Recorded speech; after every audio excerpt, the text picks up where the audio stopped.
আজ একজনের সাথে কথা হচ্ছিল, আমাকে জিজ্ঞেস করলো, আচ্ছা এটা কেন হয় বলো তো?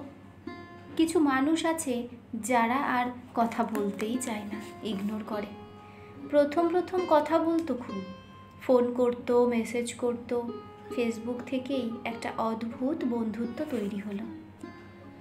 কি হলো এখন আর কথা বলে না, আমি কল করলেও রিসিভ করে না। ফেসবুকে অন থাকে দেখি, মেসেজ করলে যদি বা সিন করে তবুও রিপ্লাই দেয় না। বললাম, এটাই হয়, নতুন জিনিসের মতো নতুন মানুষের প্রতিও আকর্ষণ বেশি হয় সবার। কেউ কারো সাথে কথা বলতে চায় না যতক্ষণ না তোমাকে তার দরকার পড়ে। দরকারে বন্ধুত্ব করে, মেসেজ করে। তোমাকে নিয়ে এত প্রশংসা করবে তুমি ভাবতেই পারবে না, কদিন পর আর করবে না। দরকার যতদিন থাকবে তুমিও দরকারি, তারপর তোমাকে ব্যস্ততা দেখাবে। এই ব্যস্ততার নাম অজুহাত। দুঃখ না পেয়ে বরং ভাববে তুমি মানুষটাই দরকারি। দরকারি মানুষদের দরকারে খোঁজ করে সবাই, দরকার মিটে গেলে চলে যাবেই। ছেলেটি বলল, আচ্ছা দাদা, তোমার সাথেও এরকম হয়? আমি হাসছি তখন, হাসতে হাসতে বললাম, আমি আবার ব্যতিক্রম নাকি ভাই? এটা ফেসবুক।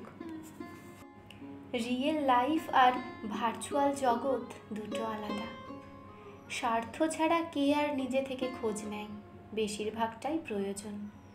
প্রয়োজন ফুরোলে আর কিসের আয়োজন? তুমি যদি যেচে কথা বলো তোমাকে সস্তা ভাবতে থাকে, তাই মাঝে মাঝে চুপ হয়ে যেতে হয়। ওসব নিয়ে আর আজকাল ভাবি না, ভাবা মানে নিজের সময় নষ্ট। আমার ফেসবুক ফ্রেন্ড লিস্টে তো অনেকেই আছে, অনেকেই আর কথা বলে না। ও নিয়ে দুঃখ নেই, সম্পর্কের মানে সবাই তো বুঝবে না। যে চলে গেল সে তোমার কেউ ছিল না। ছেলেটি আমার কথাগুলো মন দিয়ে শোনার পর জিজ্ঞেস করলো, ওদের আনফ্রেন্ড করে দিলেই তো হয়? উফ, কি দরকার আনফ্রেন্ড করে? কাউকে আনফ্রেন্ড করাটা সলিউশন নয়। থাক না, ওরা এক কোণেই তো পড়ে আছে। তবে কয়েকজন থাকবে যারা স্বার্থ ছাড়াই খোঁজ নেবে। এই ধরো তুমি তো আমার খোঁজ খবর নাও, সেভাবে কোনো স্বার্থ আছে কি?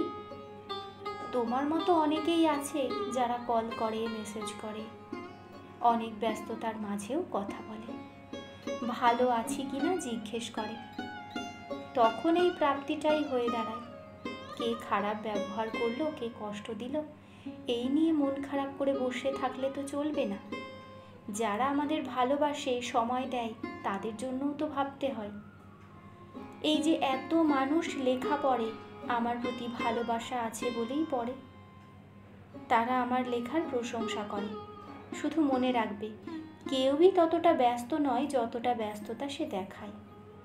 তোমাকে যারা পছন্দ করবে, ভালোবাসবে, তার ব্যস্ত সময় থেকেই তোমাকে একটু সময় দেবে। যে কোনো সম্পর্কই নির্ভর করে তুমি তার কাছে কতটা গুরুত্বপূর্ণ তার ওপর। দুদিন আদিক্ষেতা দেখিয়ে তারপর যে চলে গেছে, তার চলে যাওয়া নিয়ে আক্ষেপ করতে নেই। কিছু মানুষ চলে গেলেই জীবন সুন্দর হয়।